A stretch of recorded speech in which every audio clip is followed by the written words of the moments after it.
Okay, so what we're going to do is go through an example here where someone wanted to create a link, a scroll link to go to a position on a page, and it's just not working for them. So I'm going to look into it and see why it's not working.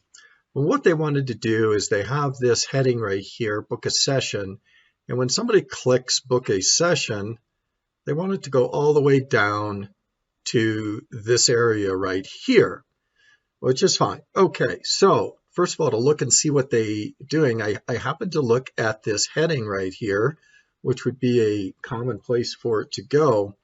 And I can see that they did give an ID right here for that heading.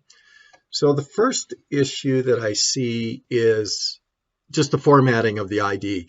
CSS rules says you cannot have spaces. You can have dashes, you can have underscores, but you can't have spaces in the ID.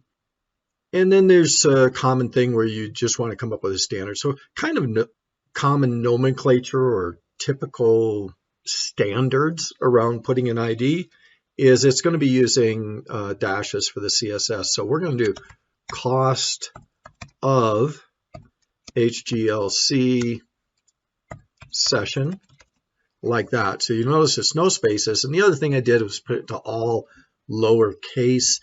It doesn't have to be. You can have uppercase in there, but this is just kind of common practice for creating these IDs and CSS headings.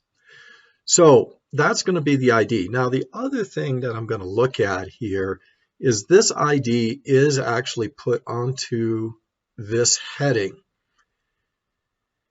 which is fine, and it'll go there. The recommendation that I'm going to say, though, is to put it on the row. And the reason why I want to do that is so that when someone clicks that link to go to this location, there's going to be a little bit of spacing at the top. It's not going to butt right up to this at the top, and you don't have any white space.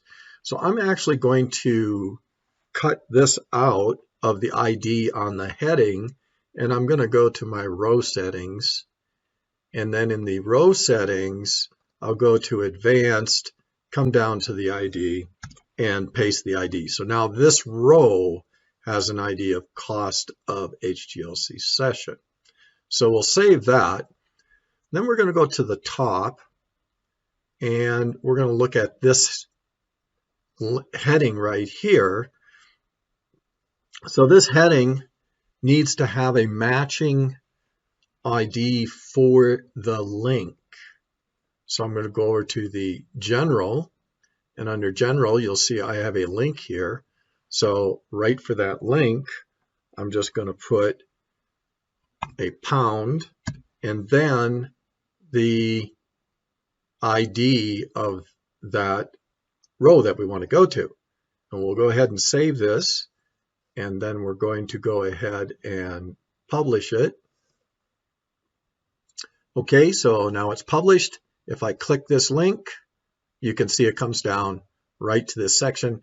And because we put it on the row, we have this nice white space up above it to make it better visually. So we'll go back up here. And of course, this could be a button. It's a heading as it is right now, so you could center this heading. You could make it a button. You could make it an image right here. Anything that you can assign a link to can be this object. It could be a menu item. And anyway, so then when you click the link, boom, it drops right down there.